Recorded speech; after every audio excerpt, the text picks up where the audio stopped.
ज्ञानाञ्जनशलाकया ज्ञानाञ्जनशलाकया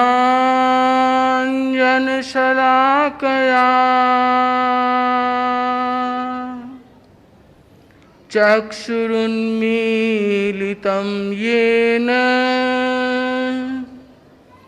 तस्मै श्री गुरुवे नमः। तस्मै श्री गुरुवे नमः। अंतर्विराजित परम पावन आचार्य प्रवर के चरणों में वंदन। योगेश मुनि, उपस्थित जैन विद्या कार्यशाला के संभागी गण, भाइयों और बहनों, अनेक दिनों से आप लोग जैन विद्या कार्यशाला में अनेक विषयों पर सुनते आ रहे हैं। कुछ कुछ समझते भी आ रहे हैं और जहाँ नहीं समझते हैं वहाँ कुछ कुछ पूछते भी आ रहे हैं। एक शब्द शायद आप लोगों से परिचित हुआ होगा, वह है कर्म। और आज का विषय है कर्म हंसावे कर्म रुलावे, कि कर्म हंसाता है और कर्म रुलाता है। समरी आप लोगों को सबको हाथ में दी गई होगी।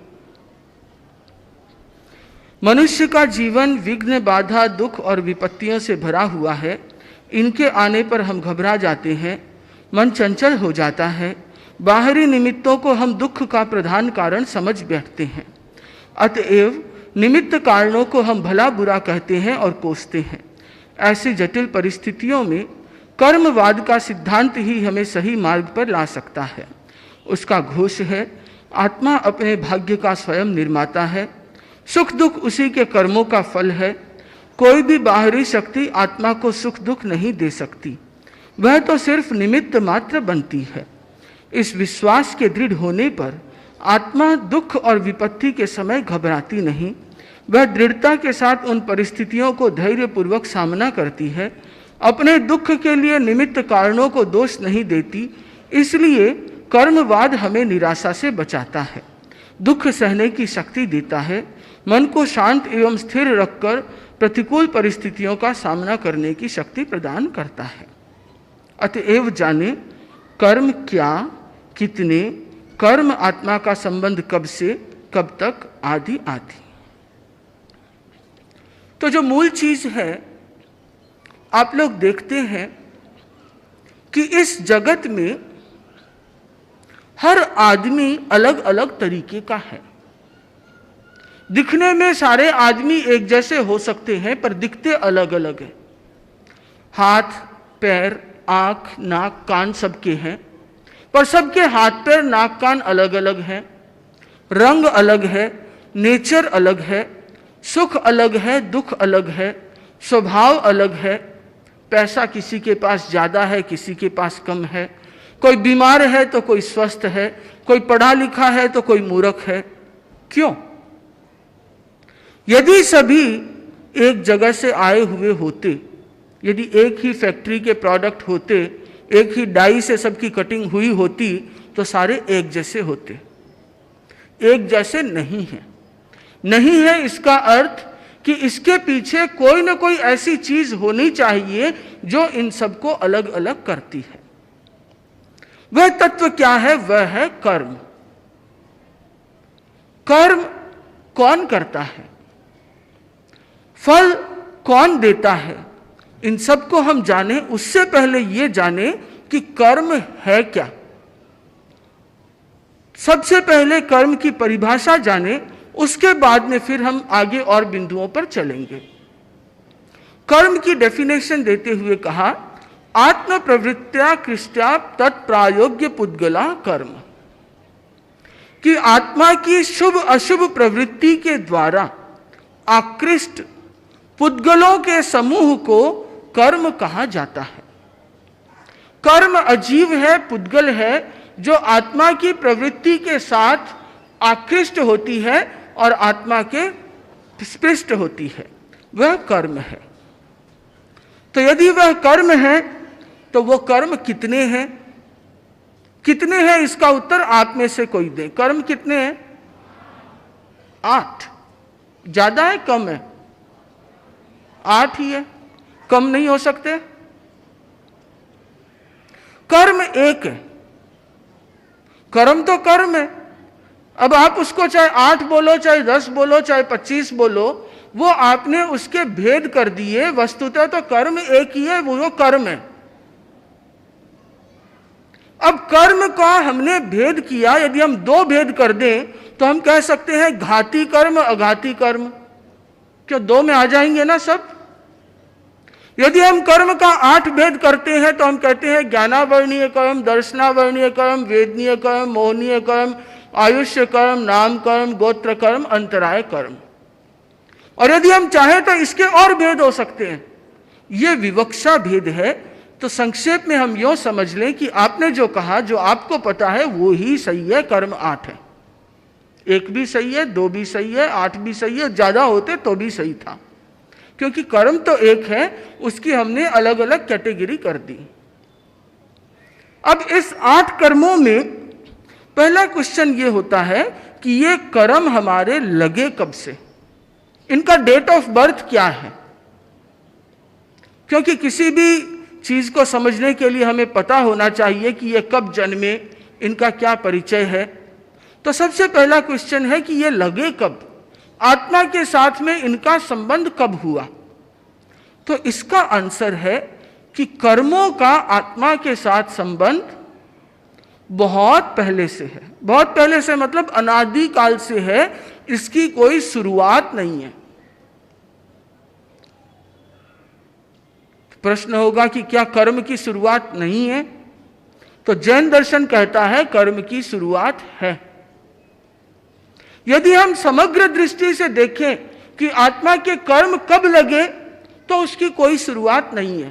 पर यदि हम ये पूछें कि ये कर्म कब लगा, तो उसकी शुरुआत है। जैसे हमने कोई अशुभ प्रवृत्ति की और अभी एक कर्म लगेगा, ये जो लगा इसकी शुरुआत है, ये जब खत्म होगा इसका अंत है। पर यदि समूचे कर्म की शुरुआत देखने जाए तो आत्मा के साथ कर्म का संबंध कब हुआ, इसकी कोई शुरुआत नहीं है, ये हमेशा से थी। बहुत से लोग सोचते हैं कि आत्मा के कर्म लगते हैं। वस्तुतः आत्मा के कर्म नहीं लगते, कर्म के कर्म लगते हैं। जिस आत्मा के कर्म नहीं होता उस आत्मा के कर्म नहीं लगता। एम आई राइट? सिद्धों के कर्म लगते हैं? नहीं। तो आत्मा तो है, कर्म नहीं लगते। कर्म वही लगते हैं जिस आत्मा के पहले से कर्म है, तो वही आत्मा वो कर्म ही कर्म को खींचते हैं। तो इसलिए आत्मा के साथ कर्मों की जो शुरुआत है वो कभी नहीं है। और यदि पर्टिकुलर कर्म को देखें तो उसकी आदि है और वो आत्मा के साथ संबंध बनाती है। कर्मों का अंत है, और कर्मों का अंत पर्टिकुलर कर्म का अंत भी होता है।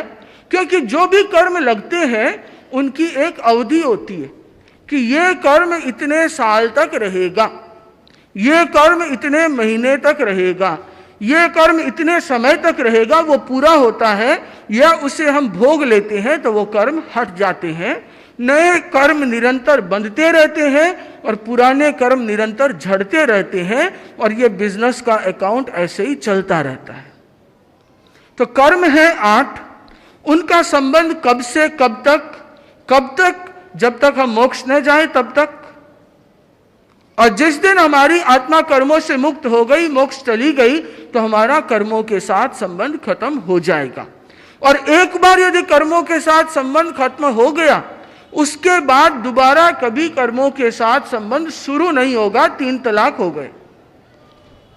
कर्म जो 8 हैं उनके कार्य को समझें।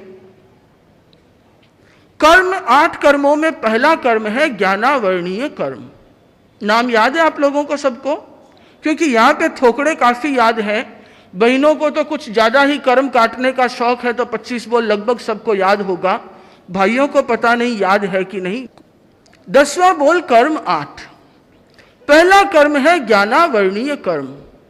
ज्ञानावर्णीय जो ज्ञान के आवरण दे वह ज्ञानावर्णीय कर्म है। आत्मा का स्वभाव है इसके भीतर में अनंत ज्ञान है, पर अनंत ज्ञान के ऊपर आवरण आ गया, पर्दा आ गया तो हमें दिखता नहीं है। जैसे आप एक लाइट जगाएं और लाइट के आगे आपने बहुत मोटा कपड़ा या कुछ गत्ता जैसा रख दिया तो क्या लाइट बाहर आएगी? नहीं। वैसे ही जो आत्मा के ज्ञान को आवृत करता हो, ढकता हो, वह ज्ञानावर्ण कर्म के समान है। उदाहरण दिया आंख की पट्टी। हमें दिखता है सब कुछ, पर आंखों के आगे पट्टी बांध ले तो हमें दिखने में बाधा आती है। तो वैसे ही आत्मा ज्ञान नहीं कर पाती। यह ज्ञानावर्ण कर्म है, जिसके कारण कोई आदमी बहुत पढ़ा लिखा होता है और किसी के बहुत रटने के बाद भी उसे ज्ञान नहीं चढ़ता। दूसरा कर्म है दर्शनावर्णीय कर्म के समान, वह है प्रहरी। प्रहरी अर्थात सिक्योरिटी गार्ड जो खड़े होते हैं और वो आपको राजा तक पहुंचने नहीं देते, मिलने नहीं देते, आपको दर्शन नहीं करने देते। आज की भाषा में कहें तो जो वॉलंटियर खड़े होते हैं गेट पे, वो रोक देते हैं, दर्शन नहीं होंगे अभी। तो वो है दर्शनावर्णीय कर्म के समान। दर्शन में जो बाधक है, आपको सत्य की प्राप्ति में बाधक है, प्रहरी के समान वह है दर्शनावर्णीय कर्म। तीसरा कर्म है वेदनीय कर्म। वेदनीय कर्म है मधु लिपटी तलवार की धार के समान। कैसा कि एक तलवार जिसके शहद का लेप लगाया गया है, तो उसे यदि कोई आदमी चाटेगा तो क्या होगा? मीठा लगेगा, मीठा भी लगेगा और जीभ भी कटेगी। तो वेदनीय कर्म सुख भी देता है और दुख भी देता है, सात वेदनीय भी है, असात वेदनीय भी है। तो उसका उदाहरण दिया गया मधुलिप्त तलवार की धार के समान। चौथा है मोहनीय कर्म, मद्यपान के समान। जैसे आदमी शराब पीने के बाद में होश में नहीं रहता, उसकी विकृति आ जाती है, वैसे ही मोहनीय कर्म के कारण व्यक्ति का चित्त विभ्रम में चला जाता है। मोह का आवरण इतना होता है कि वो सही को ठीक तरीके से समझ नहीं पाता, कर नहीं पाता, छोड़ नहीं पाता, विकृत हो जाता है। क्रोध, मान, माया, लोभ का वेग बढ़ जाता है। पांचवा कर्म है आयुष्य कर्म, जो बेड़ी के समान है। जैसे एक आदमी बेड़ी में बंधा हुआ है, वो जब तक बेड़ी नहीं टूटे तब तक उससे मुक्त नहीं हो सकता। इसी प्रकार जब तक आयुष्य पूरा न हो तब तक आयुष्य कर्म से आप मुक्त नहीं हो सकते, वो आपको इस भव में बांधे रखते हैं। छठा कर्म है चित्रकार के समान, जो है नाम कर्म।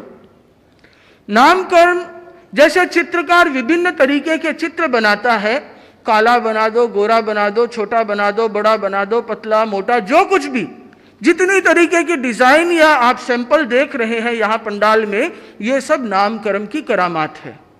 कोई छोटी है, कोई बड़ी है, कोई मोटी है, कोई पतली है, जितने भी सैंपल हैं सब नाम कर्म के कारण है। वो चित्रकार है और उसकी प्रकृतियों के कारण हमें विभिन्न रूप मिलता है। सातवां कर्म है गोत्र। गोत्र कर्म कुंभकार के समान है, अर्थात उच्चता और नीचता, कि यदि कोई व्यक्ति उच्च कहलाता है या नीच कहलाता है तो वह गोत्र कर्म के कारण है। यदि शुभ गोत्र है तो व्यक्ति उच्च कहलाता है और अशुभ गोत्र, नीच गोत्र का बंधन है तो वो नीच कहलाता है। तो जैसे कुंभकार घड़ा बनाता है, छोटा घड़ा, बड़ा घड़ा, उसी प्रकार से गोत्र कर्म छोटा और बड़ा, उच्च या नीच का कारक बनता है। आठवां कर्म है अंतराय कर्म, कोषाध्यक्ष के समान, ट्रेजरर, जिसमें राजा ने तो कह दिया कि भाई 2 लाख तेरे को देता हूं, लेने गया तो वो जो कोषाध्यक्ष बैठा है वो बोलता है आज नहीं, आज तो लेट हो गई, परसों आना। परसों जाता है तो बोलता है कि ये नहीं, पहले साथ में वो रुक्का लेकर के आओ। रुक्का लेकर के जाता है तो कभी कुछ टालता रहता है। तो भले ही आपके पास में आदेश हो पर आपको वो चीज नहीं मिलती। आज की मॉडर्न लैंग्वेज में कहें तो गवर्नमेंट ऑफिसर के समान आप वहां चक्कर काटते रहो सारे पेपर लेकर के, पर वो कुछ ना कुछ कमी निकाल करके आपका काम टालता रहेगा। तो ये जो कोषाध्यक्ष के समान है, ये हमारा अंतराय कर्म है। कर्म कटे हैं, ज्ञानावरणीय कर्म का क्षयोपशम है कि हमें ज्ञान मिल सकता है, पर अंतराय आएगा तो आपके क्लास की छुट्टी हो जाएगी। किसी कारण से आप जाओगे तो मास्टर नहीं आएगा, किसी कारण से चले गए, बीमार हो गए, पढ़ नहीं पाए, कोई ना कोई कारण से अंतराय लगता है, बाधा आती है, वह है अंतराय कर्म। तो ये 8 कर्मों के जो दृष्टांत हैं वो आपको मेरे ख्याल से कुछ समझ में आए होंगे। इसके बाद दिया है कर्म के प्रकार। ये एक्चुअली कर्म के प्रकार न होके इसे कर्म बंध के प्रकार कहें तो ज्यादा सुंदर रहेगा कि प्रकृति, स्थिति, अनुभाग, प्रदेश, जिन कर्मों का हमारे बंधन होता है वे कर्म के 4 तरीके के काम हो जाते हैं, या 4 तरीके की कैटेगरी उनकी है। एक तो है प्रकृति, उस कर्म का स्वभाव क्या है। कर्म तो एक कर्म बंधा है, वो क्या देगा, आपको सुख देगा, दुख देगा, ज्ञान में आवरण करेगा, अंतराय देगा, मोहनीय होगा कि क्या होगा, वो जो उसका नेचर है वह है प्रकृति। दूसरा है स्थिति। स्थिति अर्थात ड्यूरेशन, कि ये जो कर्म बंधा है ये कितने समय तक रहेगा, 1 साल, 2 साल, 1 करोड़ सागर, पल्योपम, या कितना, इसका कालमान कितना है, वह है स्थिति। तीसरा है अनुभाग, अर्थात इसकी डेंसिटी क्या है, रस कैसा है। जो कर्म बंधा है वो हल्का है, चिकना है, ज्यादा गाढ़ा बंधा हुआ है, या ऐसा है कि जिसे थोड़ी सी मेहनत करके हम हटा सकते हैं, या ऐसा है कि इसका फल तो हमें भोगना ही पड़ेगा, कितना गहरा है, वह है अनुभाग। और चौथा है प्रदेश, दैट इज क्वांटिटी, कि जो प्रदेश है वह कितने परमाणु हमारे कर्म के हमारे साथ स्पृष्ट हुए हैं, बंधे हैं, वह है प्रदेश। प्रकृति, स्थिति, अनुभाग, प्रदेश।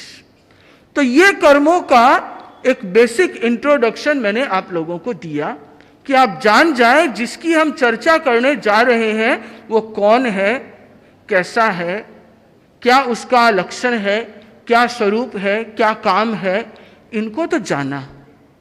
अब जो मूल विषय है कि कर्म हंसावे कर्म रुलावे, कि कर्म हंसाता है और कर्म रुलाता है। जब जब हमारे सामने कोई परिस्थिति पैदा होती है तो हम उसका दोष तात्कालिक परिस्थिति को देते हैं। यदि किसी ने आपके ऊपर कोई आरोप लगाया तो आप क्या कहेंगे, उसने मेरे पर आरोप लगाया। यहां पे यदि हम इतना सा समझ लें कि उसने जो आरोप लगाया है वो निमित्त है, मूल कारण वो नहीं है। मूल कारण तो हमारा कर्म है, पूर्व जन्मों में हमने ऐसा कोई कर्म किया होगा, या इस जन्म में हमने ऐसा कोई कर्म किया होगा जिसके कारण से मेरे ऊपर ये आरोप आया है। लगाने वाला तो निमित्त है। यदि क नहीं लगाता तो हो सकता है ख लगा देता। तो क पे गुस्सा करने से कोई फायदा नहीं है। यदि गुस्सा करने का या सोचने का, दोष देने का कोई पात्र है तो वो आप खुद हैं। आपने जैसा किया वैसा फल आपको मिल रहा है। आप कर्म तो करते हैं अच्छा, तो आपको अच्छा फल मिलेगा। बुरा कर्म करते हैं तो बुरा फल मिलेगा। कर्म तो करते हैं बुरा और फल चाहिए अच्छा, ये तो नहीं होगा। ऐसा होता तो फिर आंख का पेड़ बोते और आम के फल लग जाते। ऐसा नहीं होता। इसलिए कहा भी है, मक्खन खातिर नीर बिलोता, नहीं मिलने पर तू है रोता। दूध बिना मक्खन हाथ कैसे आएगा, जैसा तू करेगा वैसा फल पाएगा। आंख बीज बोके आम कैसे खाएगा, जैसा तू करेगा वैसा फल पाएगा। कोई सोचता है कि आंख का बीज बोऊं और उसमें से आम निकल जाए, ये नहीं हो सकता। और बहुत से लोग ये सोचते हैं कि कर्म तो मैं करूं पर फल किसी दूसरे को मिल जाए, अच्छे नहीं बुरे वाले। अच्छे वाले तो सामायिक वो करे और फल मुझे मिल जाए, ये भी नहीं होगा। जो कर्म करेगा उसी को उसका फल मिलेगा। यदि कोई सोचे कि जैसे एग्जाम्पल ले लें आप, बहुत स्थूल उदाहरण है, आप लोगों के पास में लगभग 99.9 के पास में मोबाइल फोन है और उसका एक नंबर है। आप सोचें कि फोन तो इस नंबर पे करूं और घंटी पड़ोसी की बजे, वो होगा क्या? नहीं होगा। जो नंबर डायल किया उसी की घंटी बजेगी। तो जिसने कर्म किया है उसको ही फल मिलेगा। आप पूछेंगे कि कर्म, अब कर्म को क्या पता कि मैंने किया कि इसने किया या फल मिलना है, मेरे बजाय थोड़ा सा इधर सिरक जाए। तो घंटी आपके मोबाइल की क्यों बजती है, पड़ोसी की क्यों नहीं बजती? जब एक मोबाइल की तरंगें भी इतना समझती है कि कौन सी घंटी कहां पे करनी है, तो कर्म वो भी समझते हैं। जैसे हजारों गायों के बीच में भी बछड़ा अपनी मां को पहचान जाता है, वैसे ही कर्म भी हजारों लोगों के बीच में जो करता है उसके पीछे पहुंच जाता है। तो कर्म से छुटकारा नहीं मिलता। बहुत से लोग बिजनेस में धंधे करते हैं, सही गलत सब तरीके के करते हैं। क्यों करते हैं? परिवार के लिए। पर जिस समय में कर्म भोगना होता है उस समय में ये कोई काम नहीं आने वाले। जिन जिन को रोटी खिलाई है वो कोई नहीं आने वाले, जिनको कपड़ा दिया वो कोई काम नहीं आने वाले। वाल्मीकि की घटना आप लोगों ने सुनी होगी। किन किन ने सुन रखी है? 1 2 3 4 5 6। तो जिन जिन ने सुन रखी है, जो नहीं सुन रखी है उनको कृपया सुना दें जब भी टाइम मिले। वाल्मीकि की घटना स्पष्ट है कि जिस समय में कर्म का फल भोगना होगा तो बंटाने के लिए कोई पास नहीं आएगा। अनाथी मुनि जिस समय तकलीफ पा रहे थे तो सब जन उसके आसपास बैठे थे, पर उसके दर्द को कोई बंटा नहीं सकता। इसलिए कहा न तस्य दुखम विभयंती नाइयो नमित्त वग्गान सुयान बंधवा एको स्वयं पच्चन होई दुखम कत्तारमेवम अनुजाई कम्मम। कि जो दुख है उसे कोई भी बंटा नहीं सकता, चाहे वो परिवार वाले हो, नमित्त वग्गा, चाहे वो मित्र हो, चाहे बेटे हो या बांधव हो, भाई हो, कोई भी उसे बंटा नहीं सकता। जिसने किया है उसी को उस दुख को भोगना पड़ता है। कर्म है वो कर्ता का अनुगमन करती है। तो कर्म बहुत बलवान है। हम सोचें कि कर्म हम कर लें, जिस समय फल आएगा उस समय देख लेंगे, जो होगा देखा जाएगा, तो उस समय आपका जोर नहीं चलेगा। कर्म का जोर चलेगा और कर्म सबसे पहले इफेक्ट डालेगी बुद्धि पे। बुद्धि कर्मानुसारिणी। बुद्धि आपकी ऐसी हो जाएगी कि आपका डिसीजन गलत होगा। बिजनेस में घाटा कैसे लगता है? कर्म क्या करता है? कर्म पैसा पड़ा उसको गायब नहीं कर देता है। कर्म आपकी बुद्धि पे फर्क डालेगा। आप बिजनेस में एक डिसीजन ऐसा लेंगे कि 10 लाख का घाटा हो जाएगा और वो आपको फल मिल गया। तो बुद्धि जब विकृत हो जाएगी तो आपको फल भी बुरा मिलेगा, क्योंकि आपके कर्म भी बुरे हो जाएंगे, आचरण भी बुरे हो जाएंगे, तो उसका फल भी बुरा मिलेगा। इसलिए कर्म बलवान है, बहुत बलवान है। इतना बलवान है कि 5 पांडव जो महाबलवान थे उनको भी 12 वर्ष तक वन वन में भटकना पड़ा। राजा हरिश्चंद्र, उसे अपने बेटे की चिता के लिए भी वहां पे शमशान में नौकरी करनी पड़ी। राजा राम, जिसे 14 साल का वनवास मिला। भगवान महावीर, जिनको इतने उपसर्ग हुए। भगवान ऋषभ, जिन्हें 1 साल तक भूखा रहना पड़ा। तो जब कर्म उन लोगों को नहीं छोड़ा तो क्या आपको छोड़ देगा? अरे भाई, आप किस खेत की मूली हो? आपका नंबर तो पहले लगेगा, वो लोगों का तो लगा है। पर यदि हम यही सोच लें कि कर्म बलवान है तो क्या करना चाहिए? सरेंडर हो जाना चाहिए, हैंड्स अप, तुम जो करो वो सही, मेरा तो कुछ जोर नहीं चलता। तो कर्म हावी हो जाएगा। इसलिए ऐसा मत मानना कि कर्म बलवान है। कहीं पे कर्म बलवान है और कहीं पे कर्ता बलवान है। कर्म बलवान है, पर यदि आपने पुरुषार्थ किया, आपने धर्म किया, तो आप कर्म को काट सकते हैं। जो आप लोगों ने 9 तत्वों में अभी निर्जरा का भेद सुना होगा, मुझे नहीं दिन पुरानी बात याद है या नहीं, लोगों को कल का खाया हुआ याद नहीं रहता तो परसों की क्लास कहाँ से याद रहेगी। पर खैर, यदि निर्जरा को जानते हो तो निर्जरा के 12 भेद हैं, अनशन, उनोदरी, भिक्षाचरी, रस परित्याग, काय क्लेश, आगे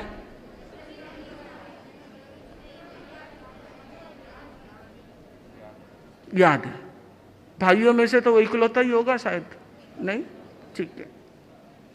तो निर्जय के जो 12 भेद हैं वो कर्म को काटने का साधन है। पहले तो ये ध्यान दें कि कर्म आए नहीं, और जो है उनको रोके, संवर करे, आने का रास्ता बंद करे, फिर निर्जरा की बुहारी से साफ करे, तो आपके कर्म हल्के होंगे। और एक समय ऐसा आएगा कि आप कर्म पे हावी हो जाएंगे और कर्म बलवान नहीं रहेंगे, वो कमजोर हो जाएंगे। और आप कुछ नहीं करेंगे तो कर्म बलवान हो जाएगा। कभी कभी आदमी पूछता है कि पूछ किसकी है। जैसे बिजनेस वाले यदि समझे कि पैसा देने वाले की पूछ है कि लेने वाले की पूछ है। जो फाइनेंस करता है, पैसा देता है ब्याज पे, उसकी ज्यादा पूछ है या जो लेता है उसकी ज्यादा पूछ है? बताएं। सब यहां तो ब्याज वाले ही हैं। देने वाले की, देने के बाद वो रोज लेने वाले को पूछता है, भैया तुम कब चुका रहे हो? वो नजर ही नहीं आता। रोज उसके चक्कर काटो, फोन करो, कल दूंगा, परसों दूंगा, तरसों दूंगा, वो बलवान हो जाता है। जिसके हाथ में आ गया वो बलवान है। तो कभी देने वाला बलवान है, कभी लेने वाला बलवान है।